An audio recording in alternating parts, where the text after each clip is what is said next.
નમસ્કાર. ઘણા સમય પછી ફરીથી પાછી આપણા જેડબલ્યુ અને નીટના ક્વેશ્ચન આન્સરના વિડીયોઝ જે હતા એને મારે ફરીથી મળીએ છીએ. આપણે ઘણા ટાઈમથી બંધ હતા, ફરીથી સ્ટાર્ટ કરીએ. ક્વેશ્ચન છે કોપર હાઇડ્રોક્સાઇડ CuOH ટ્વાઇસના સંતૃપ્ત જલીય દ્રાવણ, એટલે ખૂબ જ ઓગાળેલો વધારે છે, પણ જેટલો ઓગળ્યો પણ સંતૃપ્ત થયેલો છે, એના જલીય દ્રાવણની pH કેટલી હશે? એના માટે વિકલ્પ 4 વિકલ્પ આપેલા છે, પણ દ્રાવણના KSP નું મૂલ્ય આપેલું છે KSP 3.2 × 10⁻20. KSP એટલે અલ્પ દ્રાવ્ય ક્ષારનો દ્રાવ્યતા ગુણાકાર. તો પહેલા એ થોડું થિયરી સમજી લઈએ. કેલ્શિયમ હાઇડ્રોક્સાઇડ નું જલીય દ્રાવણ આપેલું, KSP આપેલું છે, એનો મતલબ કે કોપર હાઇડ્રોક્સાઇડ એ અલ્પ દ્રાવ્ય ક્ષાર છે. ક્ષાર જરૂર છે, પણ પાણીમાં નાખો જલીય દ્રાવણ તમે બનાવો છો તો ખૂબ જ ઓછો દ્રાવ્ય થાય છે, તો જ એક ક્ષારને તમે શું કહો? અલ્પ દ્રાવ્ય ક્ષાર. જેમ કે પાણીમાં તમે NaCl નાખો તો NaCl પણ ક્ષાર જ છે, પણ સંપૂર્ણ મોટા ભાગનું દ્રાવ્ય થાય એટલે કે એને સંપૂર્ણ દ્રાવ્ય ક્ષાર. તો કોપર હાઇડ્રોક્સાઇડ એ પણ ક્ષાર જ છે, પાણીમાં નાખો છો પણ ઓછો દ્રાવ્ય થાય છે. અલ્પ દ્રાવ્ય ક્ષાર હોય એના જ દ્રાવણની અંદર જલીય દ્રાવણમાં દ્રાવ્ય થયેલા ઘટકો અને વધારાનો પડી રહેલો છે એ બે વચ્ચે સંતુલન સ્થિતિ સ્થપાય. એટલામાં ઓછો દ્રાવ્ય થાય એટલા માટે આપણે નામ શબ્દ વાપરીએ છીએ અલ્પ દ્રાવ્ય ક્ષાર. એના અલ્પ દ્રાવ્ય ક્ષારને જ સંતુલન સ્થિતિ હોય, અને સંતુલન સ્થિતિ હોય ત્યારે એનો દ્રાવ્યતા ગુણાકાર તમને KSP. KSP એટલે શું? કોન્સ્ટન્ટ ઓફ સોલ્યુબિલિટી પ્રોડક્ટ, એટલે કે અલ્પ દ્રાવ્ય ક્ષારનો દ્રાવ્યતા ગુણાકાર. તો પાણીમાં નાખ્યા પછી સંતુલન સ્થિતિ છે એવું લખું છું. પેલું કોપર હાઇડ્રોક્સાઇડ છે CuOH ટ્વાઇસ, આને તમે પાણીમાં નાખેલો છે તો પાણીમાં એ પોતે બે રીતે વિભાગ, ધન અને ઋણાયન છૂટો પડશે. Cu+2 aqueous અને ટ્વાઇસ OH- aqueous. આ રીતે દ્રાવણની અંદર એનું સંતુલન સ્થિતિ સ્થપાયેલી હશે. હવે તમે કહો છો અલ્પ દ્રાવ્ય છે, તો ધારો કે મેં આની દ્રાવ્યતા, અલ્પ દ્રાવ્ય પણ થોડો ઘણો દ્રાવ્ય તો થયો હશે ને, તો કેટલો દ્રાવ્ય થયો છે હું માનું છું. ધારો કે 1 mol પ્રતિ લિટર એ તમારા દ્રાવણની અંદર દ્રાવ્ય થયેલો છે. રાસાયણિક પ્રક્રિયાની તત્વયુગ્મિતિ એ બતાવે છે કે જો આના S મોલ પ્રતિ લિટર તમારા દ્રાવણમાં દ્રાવ્ય થાય તો આના જેટલા મોલ છે એટલા જ મોલ તમારા કોપર +2 મળે છે. એનું મતલબ કે આ પણ કેટલું મળે? S મોલ પ્રતિ લિટર. પણ આના કેટલા મળે છે? જે છે મોલ એને કરતા બમણા, એનું મતલબ કે ટ્વાઇસ S મોલ પ્રતિ લિટર તમને OH મળશે. હવે આનો KSP એટલે શું? સંતુલન સ્થિતિ સ્થપાય. KSP એટલે નિપજોની સાંદ્રતા છે તો પ્રક્રિયકોની સાંદ્રતા, એના બેઝ થી KSP સૂત્ર ફિક્સ જ છે કે આ બંનેનો ગુણાકાર, એટલે કે S અને ટ્વાઇસ S એની ઉપર સ્ક્વેર, કારણ કે બે આગળ આવે છે. તો KSP શું થયું? S × 4s² એનો મતલબ કે 4s³ KSP. તો KSP માં ખાલી S ને સૂત્રનો કરતા કરું તો S³ KSP/4. KSP કેટલો આપેલો છે? KSP લખી નાખું છું 3.2 × 10⁻20/4. હવે આનું સાદુરૂપ આપવા માટે હું કરી શકું કે આને ઉપરના ભાગની અંદર 3.2 ની જગ્યાએ 20 કરી નાખો. 20 અહીંયા આ કરી નાખો. 3.2 એની જગ્યાએ 20 ની જગ્યાએ 21 કરી નાખો. આવું કરું તો શું થાય? નીચેના ભાગની અંદર આ કર્યું તો હવે 8 × 32 = 8 × 10⁻21. આ આપણને મળ્યો કોણ? S³. અચ્છા, હવે S³ નું પાછું S માં રૂપાંતર કરી નાખો. હવે આ આખો છે ને, તો અહીંયા મળ્યું શું? ચાલો, S³ = 8 × 10⁻21. તો S = શું થાય? S = 2 × 10⁻7. 7 × 21. આ S મળી ગયો. ચાલો, S મળી ગયો. હવે જુઓ, તમને pH શોધવાની કીધી છે. દ્રાવણમાં OH છે એટલે સીધી pH નહીં મળે, તમને OH જ મળશે. તો OH ની સાંદ્રતા ઉપરથી શું મળશે? તો કે POH મળશે. કાંઈ વાંધો નહીં, POH મળ્યા પછી 14 માંથી એને બાદ કરી નાખશું તો આપણે pH મળી જશે. અથવા H ની સાંદ્રતા દ્રાવણની અંદર S નું મૂલ્ય તમને 2 × પણ OH દ્રાવણમાં કેટલો છે? તો OH તો ટ્વાઇસ S છે. એનો મતલબ કે ટ્વાઇસ S બરાબર શું થાય? 2 × 10⁻7. એનો મતલબ કે 4 × 10⁻7. આ બરાબર કોણ? તો કે OH ની ટોટલ સાંદ્રતા સાંદ્રતા તમને મળી આટલી. આ OH દ્રાવણમાં છે. હવે એકવાર OH તમને આવી ગયો ને, હવે આને સીધું તમે લોગ લઈ લો એટલે શું આવે? POH. અને POH જે મળ્યો છે એને 14 માંથી બાદ કરશો એટલે શું આવી જશે? સીધો આપણો pH આવી જશે. ચાલો કરીએ. હવે અહીં કરીએ આપણે. ચાલો તો OH ઇઝ ઇક્વલ ટુ એટલે OH ની સાંદ્રતા, તો એનો સીધો હું લોગ લઈ લો. ચાલો આ OH છે ને એનો સીધો લોગ લો. POH ઇઝ ઇક્વલ ટુ શું? POH is equal to minus log OH. આવું લઉં છું. માઇનસ લોગ OH એ કરું તો એના ઉપરથી માઇનસ લોગ OH બરાબર કેટલા છે? 4 into 10 raised to minus 7 is equal to minus log 4 plus minus log 10 raised to minus 7. અચ્છા, હવે એ કહું કે માઇનસ ને આગળના ભાગની અંદર કોમન કાઢેલો છે તો લોગનું લોગ લીધું. ચાલો લોગ લીધું તો શું થાય? 4 નો લોગ શું થશે? 4 નો લોગ લગભગ 0.6000 લોગ આવે છે. માઇનસ 7 નો શું થાય? પ્લસ માઇનસ 7.000 થાય. તો આ બે ને બ્રેકેટ છોડી નાખીએ તો માઇનસ 0.6000 અને માઇનસ માઇનસ પ્લસ થશે એટલે 7.0000. તો 7 માંથી આને બાદ કરીએ તો આ શું થઈ ગયું? 6.4. પણ આ કોણ આવ્યું? Minus log OH. અને માઇનસ લોગ OH એટલે કોણ થયો? POH. POH તમને મળી ગયો 6.4.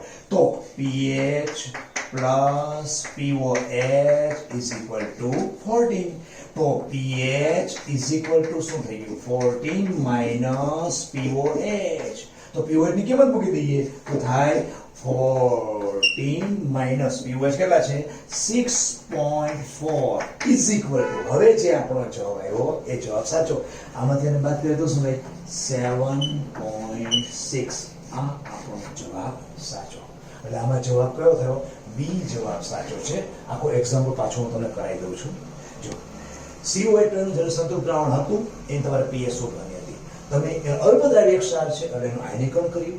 આયનીકરણને અલ્પદ્રાવ્ય ધારો કે પાણીની અંદર નાખવાથી S મોલ દ્રાવ્ય થાય છે. તો રાસાયણિક પ્રક્રિયાની તત્વયજ્ઞિતિ અનુસાર જેટલો આ દ્રાવ્ય થાય છે એટલો તમારો Cu+2 મળે છે. અને જે મળે જેટલા છે કોપર હાઇડ્રોક્સાઇડના એના કરતા OH ની સંખ્યા બમણી મળે છે. એટલે S મોલ તમે દ્રાવ્ય કરો છો તો એ OH ની સંખ્યા તમારી twice S મળશે. આપણે મહત્વ ઇન્ટરેસ્ટ અહીંયા છે.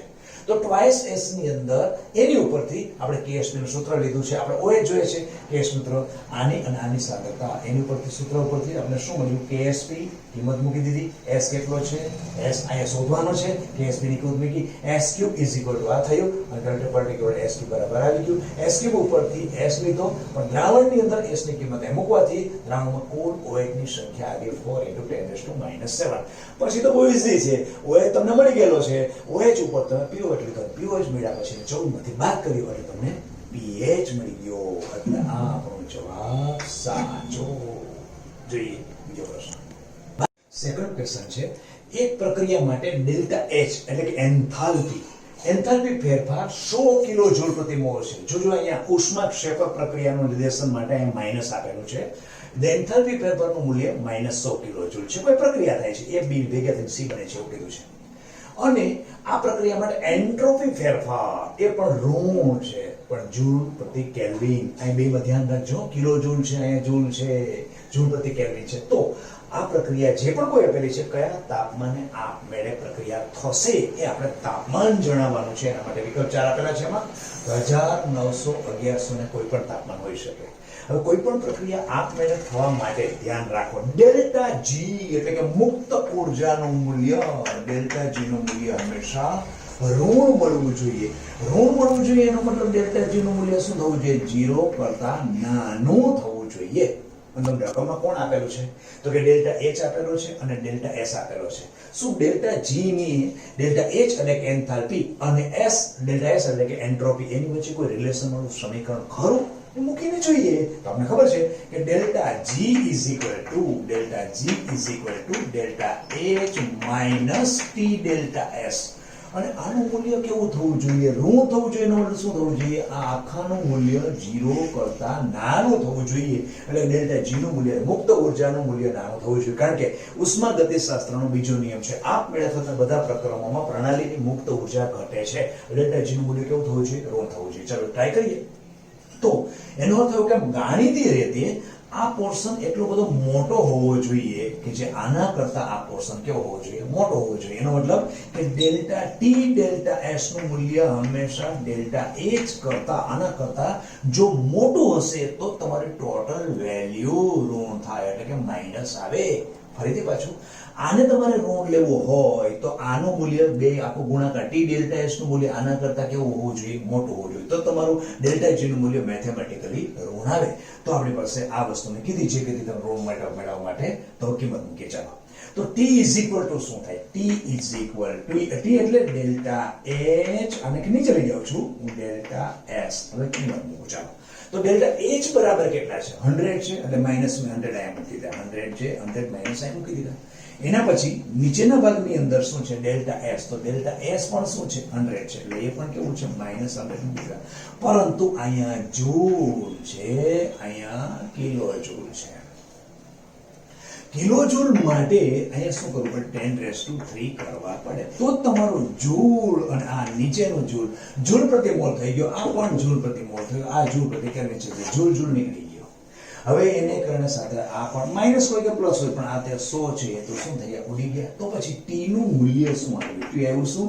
10⁻³ એનો મતલબ 1000 કેલ્વિન. પણ t ની કઈ પોઝિશન છે? આ પોઝિશન આવી. t બરાબર નથી આવ્યું, t આ પોઝિશનમાં આવ્યું છે. એનો મતલબ કે t નું મૂલ્ય કેવું હોય? 1000 કેલ્વિન તાપમાન કરતા વધારે. એનો અર્થ એવો કે આપણો જવાબ કયો થયો? જવાબ થયો સી, જવાબ સાચો. આ તાપમાન પ્રક્રિયા આપમેળે થશે. એના પછીનો ક્વેશ્ચન, 1 લીટરના બંધ પાત્રમાં, જો પાત્રનું કદ લીટર આપેલું છે, 1 લીટરના બંધ પાત્રમાં 4 મોલ PCl5 છે, એટલે અંદર પ્રક્રિયક છે PCl5 અને એની ક્વોન્ટિટી 4 મોલ છે. તો એનું વિઘટન થઈ અને એમાંથી શું બને છે? તો કે 0.8 મોલ PCl3 બને છે. એમાંથી કેના વિઘટનથી? PCl5 ના વિઘટન, કે જે પાત્રનું તમે કેટલું લીધું છે? તો કે 4 મોલ. પાત્રનું કદ કેટલું છે? 1 લીટર.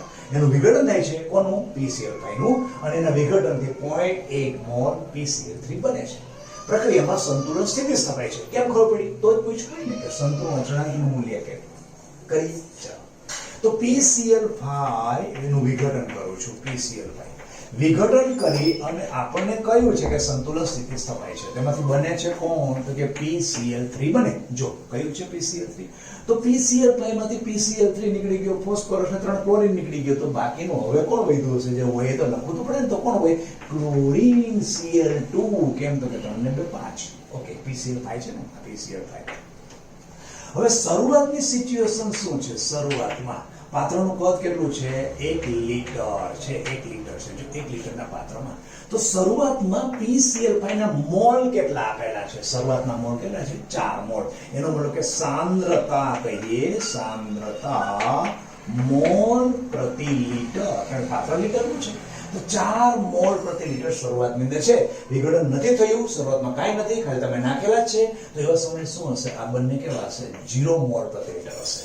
પછી જેવું તમારું સંતુલન સ્થિતિ સ્થપાય છે, સંતુલને તમારી મોલ પ્રતિ લીટર સાંદ્રતા કેટલી હોય? સંતુલને મોલ પ્રતિ લીટર. તો એમ કે છે કે સંતુલને આ જે બને છે કેટલો બને છે? જો આ કેટલો બને છે? 0.8 મોલ. એટલે આ બને સંતુલને 0.8 મોલ પ્રતિ લીટર બને. અને રાસાયણિક પ્રક્રિયાની તત્વવેદ એ કહે છે કે જેટલા મોલ આ બને છે એટલા જ મોલ અહીંયા બને, કારણ કે અહીંયા આગળ 1 છે તો અહીંયા પણ આગળ 1 છે. એનો મતલબ કે આ પણ કેટલું બનશે? 0.8 મોલ પ્રતિ લીટર બનશે. તો આ વખતે આ કેટલો રહેશે? કારણ કે વિઘટન તો આમાંથી થયું છે ને, તો કાંઈ વાંધો નહીં, બાદ કરી નાખીએ. જે બનેલો છે બાદ કરી નાખીએ. 0.8. તો સંતુલને આ કેટલો રહેશે? 3.2 મોલ પ્રતિ લીટર રહેશે. હવે સંતુલન અચળાંક બરાબર ખબર છે? સંતુલન અચળાંક K equilibrium is equal to નિપજોની સાંદ્રતા. નિપજોમાં કોણ છે? PCl3 છે, અને બીજો કોણ છે? Cl2 છે, અને નીચેના પ્રક્રિયકોમાં કોણ છે? PCl5 છે. તો સાંદ્રતા સંતુલને મૂકી દઈએ, સંતુલન અચળાંકમાં સાંદ્રતા મૂકી દઈએ, તો આ કેટલી થઈ? 0.8. પહેલી પણ કેટલી છે? Cl2 ની પણ કેટલી છે? 0.8. અને સંતુલનની સાંદ્રતા કેટલી છે? 3.2. હવે કરીએ સોલ્યુશન. તો 88 64 ડિવાઇડેડ બાય 3.2. તો હવે 32 64 એનો મતલબ આ 2 છે તો 0.32 એટલે 2 આ જવાબ આવશે 32 64 એનો મતલબ જવાબ થયો એ જવાબ સાચો. કરીએ એના પછી હવે છે પ્રશ્ન એક પરમાણુમાં 2k 8l 8m અને 2n ઇલેક્ટ્રોન છે. એટલે કે k કક્ષામાં l કક્ષામાં m કક્ષામાં અને n કક્ષામાં ઇલેક્ટ્રોન k માં 2 l માં 8 m માં 8 અને n માં 2 છે. તો જો m બરાબર 0 અને s બરાબર +1/2 આવું થાય એટલે કે એટલે ધરાવતા ઇલેક્ટ્રોનની સંખ્યા કેટલી? એટલે એવા ઇલેક્ટ્રોન આપણે શોધવાના છે કે જે ઇલેક્ટ્રોન માટે m બરાબર 0 થાય અને s +1/2 થાય. એના માટે ચાર વિકલ્પો આપણે આપેલા છે. પહેલા સમજીએ કે આ k l m અને n શું છે. જો પરમાણુનું કેન્દ્ર હોય એટલે પહેલી કક્ષા જેને k કક્ષા કહેવાય, બીજી કક્ષા જેને l કહેવાય, ત્રીજી કક્ષા જેને m કક્ષા કહેવાય અને ચોથી કક્ષા જેને n કક્ષા કહેવાય. આ જે સમતલીય અવસ્થામાં વર્તુળ માર્ગે પરમાણુના કેન્દ્રની આસપાસ રહેલું છે એ છે કક્ષા. અને કક્ષામાં રહેલી કોઈ જો હોય તો એ કક્ષક અને કક્ષકમાં ઇલેક્ટ્રોન. કક્ષક એટલે શું છે? કેન્દ્રની આસપાસ કક્ષાના માધ્યમથી એટલે કક્ષાની ઉપર જ કેન્દ્રની આસપાસ ઇલેક્ટ્રોન મળવાની સંભાવના દર્શાવતો વિસ્તાર જેને કહેવાય કક્ષક. ઠીક છે, એ તો આપણે થિયરીમાં જોયું છે. હવે આની અંદર કોણ કક્ષક હોય? તો ઇલેક્ટ્રોન પહેલા શક્તિ સ્તરમાં કોણ હોય? 1s હોય. બીજામાં કોણ હોય? 2s હોય, 2p હોય. ત્રીજામાં કોણ હોય? 3s હોય, 3p હોય અને 3d છે અને પછી 4s છે, 4p છે, 4d છે અને 4f છે. હવે આપણને શું કહે છે? તો કે પહેલા શક્તિ સ્તરની અંદર ઇલેક્ટ્રોન આ પહેલા શક્તિ સ્તરમાં 2 હોય તો k કક્ષાની અંદર આ તમારી ભરાયેલી છે એવું કહે છે. એનો મતલબ ઇલેક્ટ્રોન રચના કેવી થઈ? તો ઇલેક્ટ્રોન પણ લખતા જઈએ. ચાલો તો પહેલામાં શું થયું? 1s2. આ 1 એટલે કોણ? k. એનો મતલબ કે તમે k ની વાત કરો છો. તો k માં કેટલા ઇલેક્ટ્રોન છે? k ની અંદર ઇલેક્ટ્રોન 2 છે. એટલે k કક્ષા છે પહેલી કક્ષા જેમાં s કક્ષકમાં ઇલેક્ટ્રોન 2 છે એટલે k ના તમારા 2 ઇલેક્ટ્રોન આવી ગયા. એનો મતલબ કે આ કક્ષાનું કામ તમારું ઇલેક્ટ્રોનનું પૂરું તમે જે આપેલું છે કહી દીધું. પછી l એટલે બીજી કક્ષા. l એટલે બીજી કક્ષા એમાં કેટલા ઇલેક્ટ્રોન કે છે? 8. તો જો 2s માં 2 હોય અને p ની અંદર 6 હોય. 6 ને 2 8 એટલે આપણે ઇલેક્ટ્રોન ના થાય 2s 2 2p 6. એનો મતલબ l ની અંદર કેટલા થયા? 2 ને 6 કેટલા થયા? 8 થયા.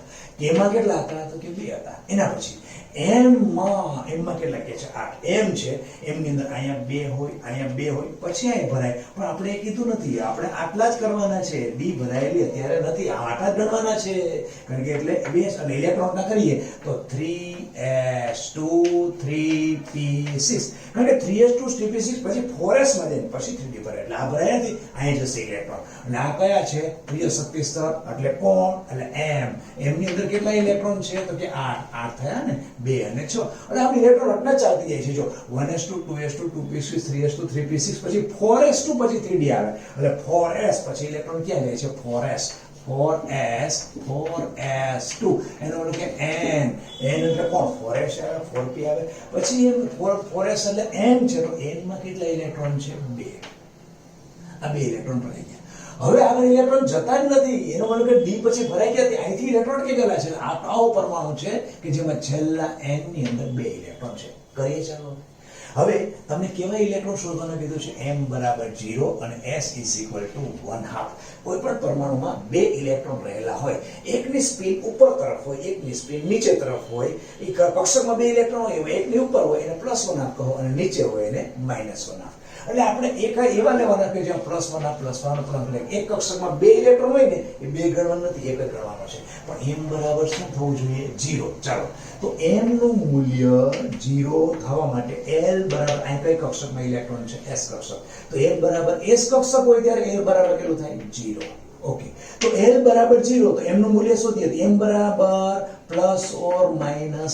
એનો મતલબ કે s કક્ષક માટે m +or-0. કેમ? તો કે s કક્ષક માટે l બરાબર 0 એટલે ખબર છે આપણને કે l બરાબર 0 એટલે કઈ કક્ષક? s કક્ષક. L બરાબર 1 એટલે કઈ કક્ષક? તો કે P કક્ષક. અને L બરાબર 2 એટલે કઈ કક્ષક? D કક્ષક. અને L બરાબર 3 એટલે કઈ કક્ષક? F કક્ષક. આ આપને ખ્યાલ છે, ઓલરેડી આપણો નોલેજ છે. હવે અત્યારે બે ઇલેક્ટ્રોન છે, તો બે ઇલેક્ટ્રોન કઈ કક્ષકમાં છે? S કક્ષકમાં. S કક્ષક એટલે L બરાબર શું થયું? 0. L બરાબર 0, તો L બરાબર 0 આપણે M બરાબર લેવું છે, તો L પરથી આપણે M શોધી લઈએ ને, તો L ને M નું રિલેશન વાળો સૂત્ર આ છે. તો M બરાબર plus or minus L. L બરાબર 0 મૂકો તો M બરાબર પ્લસ ઓર માઈનસ, એનો કે M બરાબર 0 મળશે. ક્યારે? જ્યારે S કક્ષકમાં ઇલેક્ટ્રોન હોય એ બધા જ તમારા M બરાબર કેવા માટે? 0 માટે જ કહેવાય. ઓકે, તો આની અંદર તમારા ઇલેક્ટ્રોન S કક્ષકમાં ઇલેક્ટ્રોન માટે M બરાબર 0 થયું. અને આ તો ગણાશે, S ના ગણાશે જ. S ના કેટલા ઇલેક્ટ્રોન છે? 2 ઇલેક્ટ્રોન છે. અહીંયા 2 ઇલેક્ટ્રોન છે. ઓકે, આની અંદર હવે કઈ જોવાની જરૂર નથી. X કક્ષકના કેટલા ઇલેક્ટ્રોન? 2 ગણાશે. તો M બરાબર શું આવ્યું? એ 0. એના કેટલા ઇલેક્ટ્રોન? 2 ઇલેક્ટ્રોન. હવે જોઈએ આગળ. અહીંયા હું આગળ આ કાઢી નાખું છું. હવે P કક્ષકમાં જ્યાં S છે તે તો ફિક્સ થઈ ગયું. આ S છે, આ S છે. એના માટે પણ M બરાબર કેવું થઈ ગયું? M બરાબર 0 આવશે. એના કેટલા ઇલેક્ટ્રોન? 2 ઇલેક્ટ્રોન. આ S છે, એના પણ M બરાબર 0 થવાનું જ. S છે એટલે એના કેટલા ઇલેક્ટ્રોન? 2 ઇલેક્ટ્રોન. ઓકે, હવે રહ્યું P. P કક્ષક માટે M બરાબર 0 આવે છે કે નહીં? તો P કક્ષક એટલે L બરાબર શું થાય? L બરાબર 1 થાય ને, એટલે હમણાં લખ્યું હતું કઈ કક્ષક આવે? P કક્ષક. તો એના માટે જોઈએ તો M બરાબર L plus or minus L. L બરાબર કેટલા લીધા? 1. કેમ? તો કે P કક્ષક માટે L બરાબર કેટલા લેવા પડે? 1 લેવા પડે. અને L અને M નું રિલેશન શું છે? M is equal two plus or minus L. તો L ની કિંમત મૂકું છું 1, તો plus or minus 1 is equal two plus 1, 0 અને માઈનસ 1. એનો મતલબ કે M છે એમાં એક કક્ષક માટે M બરાબર 0 નું મૂલ્ય આવે છે. તો આ કઈ છે? Px છે, Py છે અને Pz છે. Py કક્ષક માટે M બરાબર 0 આવે છે. P કક્ષક છે 3, પણ 3 માંના બધા ઇલેક્ટ્રોન ગણાશે નહીં, એક જ કક્ષકના ગણાશે. અને ત્રણેય કક્ષકમાં ઇલેક્ટ્રોન કેટલા હોય? 2 અહીંયા હોય, 2 અહીંયા હોય, 2 અહીંયા હોય, 3 હોય. પણ તમે કઈ ગણશો? ફક્ત Py ની ગણાશે. એટલે તમને અહીંયા P6 લખ્યું છે ને, એ P6 નહીં ગણે. P6 નો નહીં, 6 માટે M બરાબર 0 નથી. એક જ Py માટે M બરાબર 0 છે. તેથી P કક્ષક માટે અહીંયા આ હું Py લખું, આ Py એના માટે M બરાબર 0 આવે. એના જ 2 ઇલેક્ટ્રોન મારે લેવાના છે. તો એક અહીંયા આવે, અહીંયા P કક્ષક માટે પણ M બરાબર 0 મારે લેવું હોય તો કોના માટે આવે? Py માટે. અહીંયા 2Py માટે, આ 3Py માટે. અચ્છા, આના 2 ઇલેક્ટ્રોન આવી ગયા.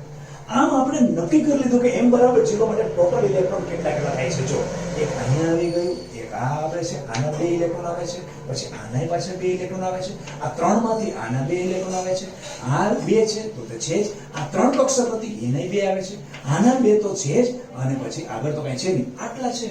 પણ હવે એમાં તમારે ધ્યાન રાખવાનું શું છે કે S + +1/2 જ ગણવાનો છે. કારણ કે એક ઇલેક્ટ્રોન માટે શું હોય છે? +1/2. કોઈ પણ ઇલેક્ટ્રોન એક આમ છે, એક આમ છે. આના માટે વેલ્યુ S ની કેટલી થાય? S બરાબર +1/2 થાય. આના માટે કેટલી થાય? -1/2. પણ તમારે ગણવાનું કયો? -1/2 નથી ગણવાનો, તમારે +1/2 જ ગણવાનો છે. તો કાઈ ન કરો, સિમ્પલ ગણી નાખો ને ટોટલ કક્ષક ગણી નાખો, એના અડધા કરી નાખો.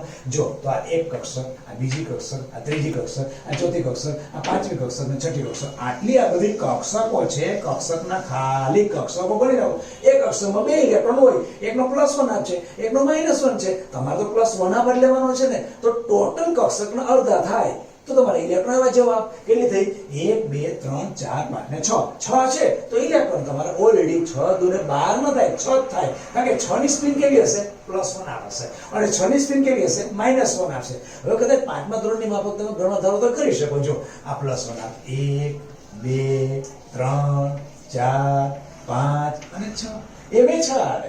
કારણ કે એક કક્ષકમાં 2 ઇલેક્ટ્રોન સમાય. ઓકે, તો અહીંયા આપણો M બરાબર 0 માટે પહેલા પકડી પાડ્યું, અને પછી S = +1/2 કરવા જઈએ છે. તો કેટલી કક્ષકો આવી? 6 કક્ષકો માટે M બરાબર 0 થયું. તો 6 કક્ષકમાં દરેકના 2 ઇલેક્ટ્રોન હોય, એમાંથી એક મેં કાઢી નાખ્યો. એટલે એક કાઢ્યો એટલે એક ગણ્યો એટલા માટે +1/2 તો એક માટે હોય, બીજા માટે તો -1/2 મારે લેવાનું નથી, મારે +1/2 લેવાનો છે. એટલે ટોટલ જવાબ આવ્યો 6 જવાબ સાચો. એટલે જવાબ A સાચો. એના પછીનો પ્રશ્ન, એક અજ્ઞાત સંયોજનમાં સીરિયમ, નાઇટ્રોજન અને ઓક્સિજનનું દળથી પ્રમાણ, એટલે વજન આપેલું છે, દળથી પ્રમાણ 50.4%, 15.1% અને 34.5%. એટલે કે સીરિયમનું આટલું, નાઇટ્રોજનનું આટલું અને ઓક્સિજનનું આટલું ટકાવારી પ્રમાણ માલુમ પડ્યું. તો આ અજ્ઞાત સંયોજનનું અણુસૂત્ર શું હશે? અણુસૂત્ર પ્રમાણ નક્કી કરવા માટે પહેલા એ સૂત્ર જે પણ કોઈ પણ તમે લો એની અંદરના મોલની સંખ્યા તો દરેકની અંદર હોય જ છે. જેમ કે હાઇડ્રોજન અને ઓક્સિજનથી જોડાયેલો H2O હોય તો H2O માં H2 ના હાઇડ્રોજનના મોલ ફિક્સ છે, એમ ઓક્સિજનના મોલ પણ ફિક્સ છે. તો પહેલા એમ કરીએ દરેકના મોલ શોધી લઈએ. તો પ્રમાણ કોનું કોનું આપેલું છે? તો એક સીરિયમ છે, આપણે સીરિયમ લઈએ. પછી કોણ છે? નાઇટ્રોજન છે. અને પછી કોણ છે? ઓક્સિજન છે. હવે મોલ બરાબર થાય શું? વજન છેદમાં અણુભાર. તો દળથી પ્રમાણ સીરિયમનું કેટલું છે? 50.14 છેદમાં એનો અણુભાર. અણુભાર કેટલો છે? 140. એવી રીતે નાઇટ્રોજનનું ટકાવારી પ્રમાણ 15.1. નાઇટ્રોજનનું કેટલું છે? 14. એવી રીતે ઓક્સિજનનું ટકાવારી પ્રમાણ કેટલું છે? 34.5. અને ઓક્સિજન કેટલું છે? એનો અણુભાર, પરમાણુભાર 100. હવે જુઓ, આનો આપણો મોલ, હવે જો કેલ્ક્યુલેટર ત્યાં વપરાય નહીં તો મોલ એવરેજ કાઢો. આ 150 ત્રણ ભાગનું લગભગ નીચે છે, પણ એક્ઝેક્ટ 3 ભાગનું તો નથી, થોડું ઓછું 150 નથી. એટલે આને એમ કહી શકાય કે 0.36 0.37 એના જેવી આસપાસ કહી શકાય. અહીંયા 15 અને 14 એટલે એક્ઝેક્ટ જો 15 હોત તો 1 થાય. એનો મતલબ કે 1 કરતા થોડું જવાબ કેવો હશે? ઊંચું જશે. 15 ના નીચે 15 હોત તો 1 થાય, પણ 14 છે એનો મતલબ કે આને 1.07 કે 1.08 જેવું રાખીએ. એના પછી 16 દુ 32, જો 32 હોત તો જવાબ 2 આવત, પણ વધારે છે એનો મતલબ કે થોડો વધારે કરીએ 2.17 કરે, 2.17. ચાલો, મોલ આવ્યા. હવે આને પૂર્ણાંક ગુણાંકમાં ફેરવવો હોય તો એવી સંખ્યા વડે ગુણો કે જે આ 1 થઈ જાય. તો આને 30 તરીને વડે એના 1, આને 3 વડે ગુણીએ તો આને પણ 3 વડે ગુણીએ, આને પણ 3 વડે ગુણીએ તો આ જવાબ ઓલરેડી કેવો થઈ ગયો? 1. આ કેવો થયો? 3, 1.07 છે. અને આ લગભગ કેવો થયો? 6. એનો મતલબ કે આના પ્રમાણ કરતા આનું 3 ગણું છે, આના પ્રમાણ સાપેક્ષે પેલાનું 6 સંખ્યા છે. તો નાઇટ્રોજન, હવે હું કોઈ જગ્યાએ કરું છું આવી રીતે, આ એક પ્રમાણ કોનું છે? સીરિયમ. 3 કોનું આવે છે? નાઇટ્રોજન. એનો મતલબ કે 3 રહે છે. અને ઓક્સિજન કેટલો છે? તો કે 6 આવે છે. હવે આવું ગોઠવવું પડે કે આના ઉપરથી અહીંયા નાઇટ્રોજન અને ઓક્સિજનને હું આમ કરું NO2 અને પછી કરું તો 3 નાઇટ્રોજન થઈ ગયા, 6 ઓક્સિજન. આ સૂત્ર મારું સાચું બને છે. હવે એ સૂત્ર પકડવું પડે. સીરિયમ 1, સીરિયમ તો 2 છે, અહીંયા 2 છે, અહીંયા 1 છે. સીરિયમ 1, NO3 માં N2 નથી, N3 છે. એનો મતલબ N3, એટલે આ જવાબ આપણો સાચો ગણાય. ઓકે, હવે જે પ્રશ્ન છે, 10 મિલી વાયુરૂપ હાઇડ્રોકાર્બન છે. હાઇડ્રોકાર્બન એટલે મિથેન, ઇથેન, પ્રોપેન, બ્યુટેન, જે કાર્બન અને હાઇડ્રોજનથી બનેલો છે એવો 10 મિલી તમારી પાસે વાયુરૂપ હાઇડ્રોકાર્બન છે. એનો ઓક્સિજનની હાજરીમાં સંપૂર્ણ દહન થયું અને આપણને 2 પદાર્થો મળ્યા. તો કે 20 મિલી તમને CO2 વાયુ મળે છે એમાંથી, અને 30 મિલી પાણી વાયુરૂપ અવસ્થા મળે છે. એટલે 2 ઘટકો મળ્યા, CO2 અને H2, અને મળે H કરીએ આપણે. તો એ હાઇડ્રોકાર્બન કયો હશે? એટલે તમને જે હાઇડ્રોકાર્બન 4 આપેલા છે એમાંથી કયો હાઇડ્રોકાર્બન હશે કરીએ.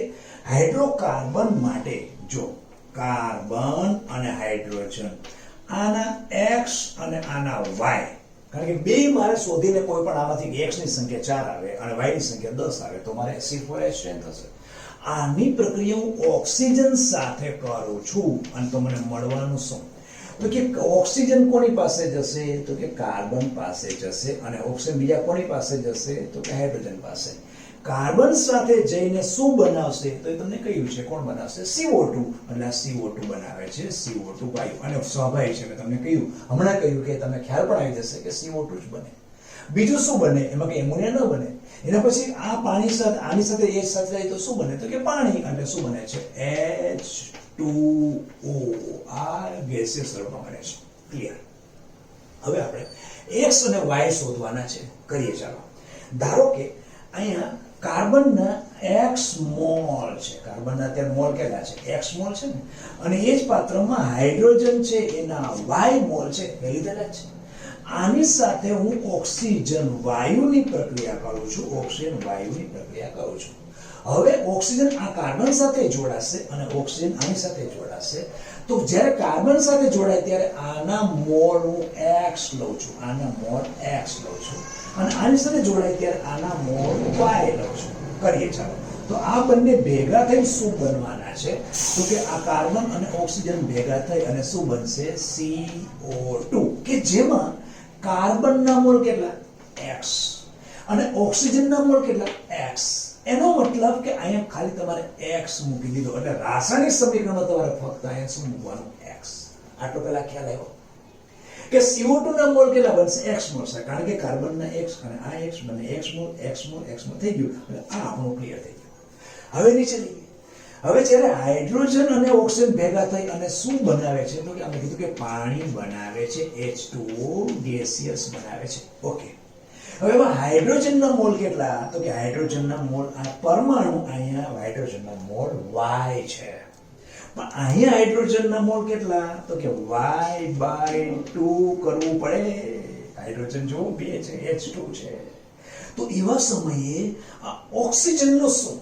આ ઓક્સિજન y/2, તો આ y છે તો એક્ચ્યુઅલી ઓલરેડી y/2 જ છે. ઓક્સિજન અહીં કોણ છે? y/2 છે. y/2 કરો એક થઈ જાય ને તો એક ઓક્સિજન છે. એટલે બોલો કે અહીંયા તો તમારે y/2 લખવાનું થશે. ખબર પડી આ વસ્તુ? ફરી પાછું કહું છું. હાઇડ્રોજનના y મોલ છે, O2 ના y મોલ છે, એમાંથી તમને મળ્યો પાણી. પાણીમાં હાઇડ્રોજનના y મોલ લેવા માટે H2 છે, અહીંયા y એટલે એક H છે તો y/2 કરો એક થઈ ગયું. હવે O2 એ y છે અને એ અહીંયા સંયોજનમાં O2 કેટલો છે? એક જ છે. તો મારે અહીંયા ઓલરેડી સંયોજનની અંદર y/2 એટલે 1 y/2 લે તો આ OI થઈ ગયો. y/2 કરો એટલે ઓક્સિજનની સંખ્યા તમારી બેલેન્સ થઈ ગઈ. ક્લિયર? હવે એ તો થઈ ગયું, ઓક્સિજન તો y/2 થઈ ગયું, પણ અહીંયા શું? આ જગ્યાએ મારે અહીંયા લખો તો x તો છે જ, આ જગ્યાએ x તો છે, પણ y નો શું? y શું કરવું પડે? એટલે ઓક્સિજન તો એક જ છે, અહીંયા 2 છે. હવે અહીંયા શું કરવું પડે? તેથી કરીને અહીંયા y ને મારે કેટલા કરવું? એનું મહત્વ કઈ નથી, પણ તમારે ખાલી બેલેન્સ કરવા માટે તમને બતાવું છું કે અહીંયા શું કેટલા મૂકવા પડે. ઓકે. તો અહીંયા ઓક્સિજન 1 છે, O2 y આખા સમીકરણમાં. હવે અહીંયા O2 ઓક્સિજન પેલો એકલો છે, એ એકલો y/2 છે. તો અહીંયા મારે y ની સાપેક્ષે શું કરવું? પેલાની સાપેક્ષે બેલેન્સ કરવા માટે અહીંયા y/4. આ વસ્તુની તમારે અહીંયા કિંમત કઈ નથી, આપણે તો કરવાનું પહેલું છે. આ તો ખાલી મેઇન તમને સમજાવ્યું કે આ કઈ રીતે. હવે મેઇન પહેલામાં જવાનું છે. હવે કરીએ ચાલો આગળ. હવે રાસાયણિક સમીકરણ તમારી સામે મળી ગયું. તો હું વિચારું કે મેં ધારો કે આને 1 મિલી લીધું, કોણ? આ આપણો હાઇડ્રોકાર્બન 1 મિલી લીધો, તો આ તમારું કેટલું બને? x મિલી બને, અને આ કેવો બને? y/2 મિલી બને. Okay, yes. તો પછી હું આને 10 મિલી લઉં, એનું કારણ કે મને તમને શું કીધું છે? સમીકરણમાં કીધું છે 10 મિલી. તો આ કેટલો બનશે?